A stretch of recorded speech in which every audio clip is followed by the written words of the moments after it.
those questions. What the senator said was revolting. I'm not going to address it. Your refusal to do your job is revolting.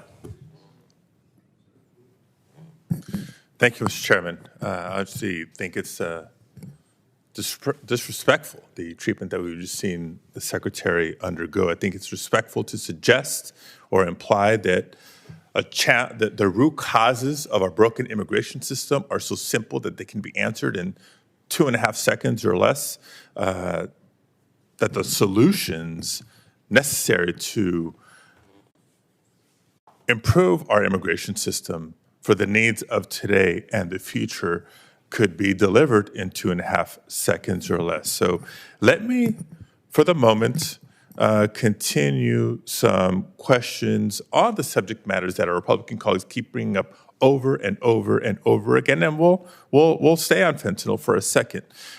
Correct me if I'm wrong, Mr. Secretary, but I think Senator Booker earlier mentioned that in 2021, it's been found that U.S. citizens accounted for more than 86% of convicted fentanyl drug traffickers. Does that sound about right to you?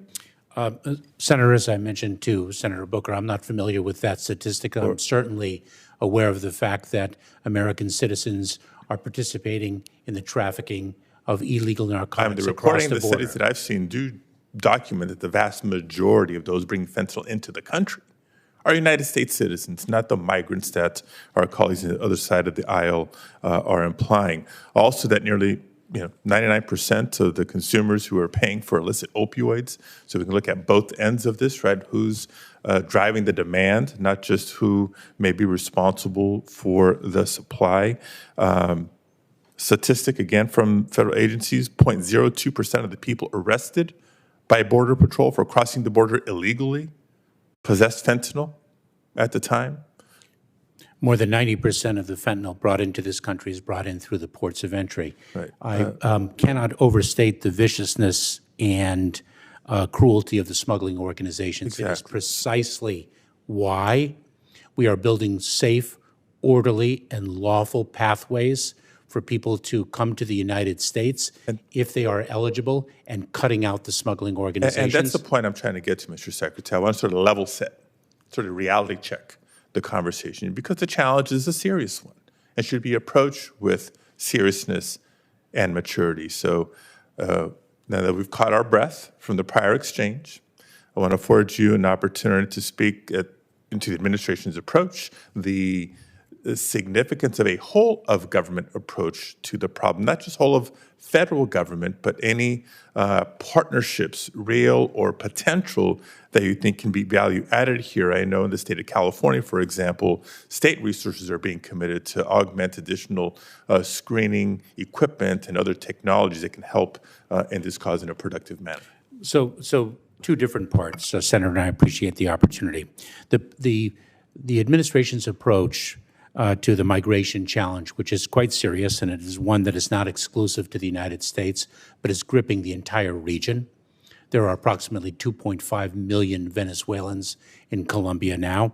There is an unprecedented movement of people throughout the hemisphere. Our approach is to cut out the smugglers, who are indeed vicious and cruel, and to build safe, lawful, and orderly paths for people to arrive in the United States. And on January 5th, we announced a parole program for Cubans, Haitians, Nicaraguans, and Venezuelans, that they could apply for entry into the United States in a safe and orderly way, and we would deliver consequences if they arrive irregularly in between our ports of entry at the southern border.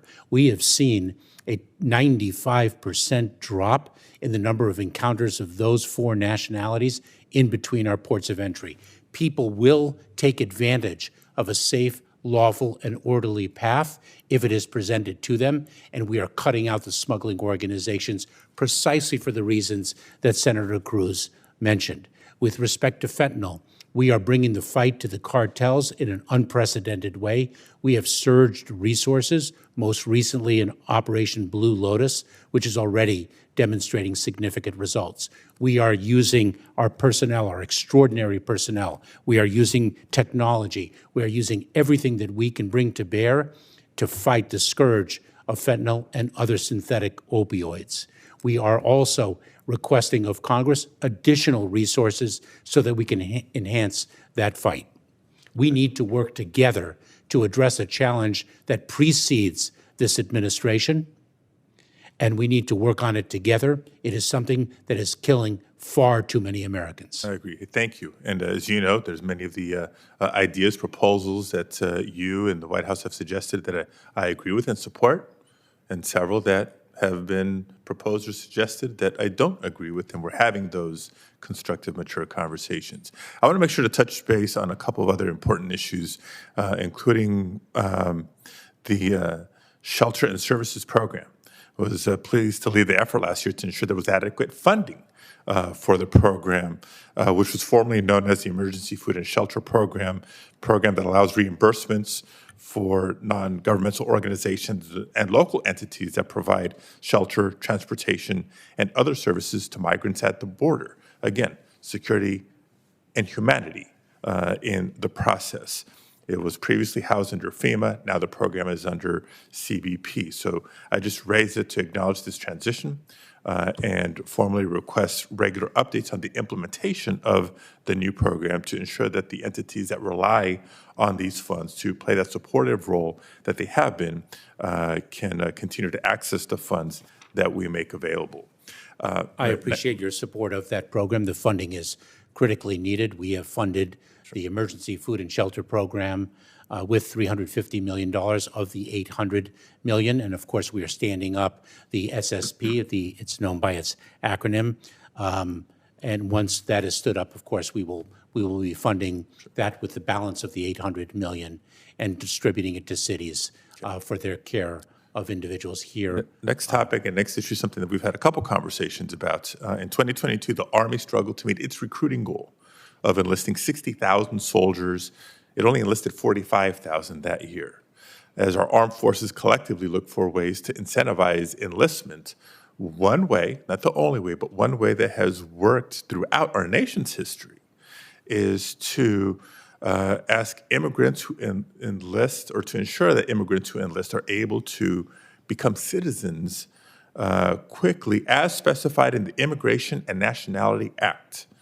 I understand that since July, the USCIS and the Department of Defense began work on a memorandum of agreement to formalize their partnership and to coordinate services for members of the military to naturalize early in their military careers. When do you expect that MOU to be finalized, and what tangible steps can we take to improve the naturalization rates of military service members? Senator, thank you very much for that. It is remarkable that individuals have been willing to serve in our armed forces before they have become citizens. We've made tremendous progress with the Department of Defense to allow individuals to naturalize who are serving in our armed forces at an earlier stage, and we're going to be moving quickly on that now. We had a very significant development yesterday on that. Thank you. Look forward to working with you on that as well. And in my time remaining, I just wanted to acknowledge earlier in the hearing, you brought up FEMA, actually in your opening statement, with the appropriate attention to Mississippi, where the tornadoes and their impact are dominating the national news right now. But I also feel a responsibility to remind my colleagues and you and the country about the California communities who continue to experience an onslaught of devastating atmospheric rivers and the devastation in the wake of recent storms. Entire communities have been flooded.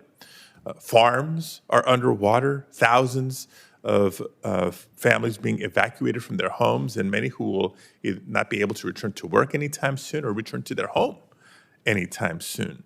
And I want to specifically call attention to the community of Pájaro, which is a small, low-income, predominantly farm worker community that has for decades been overlooked by FEMA, frankly, agencies at all levels of government, but specifically the Trump-era individual assistance regulation under FEMA is exacerbating the hardship. California struggled to meet FEMA thresholds for disaster assistance because the regulation established a new factor called the state fiscal capacity and resource availability to be considered when FEMA evaluates the need for individual assistance. So this isn't the public assistance for communities, cities, municipalities, et cetera, to rebuild. We're talking individual assistance here. The rule has resulted in significant disparities and inequities. It's left out disaster survivors like those in Grizzly Flats, suffered from wildfires just a couple years ago.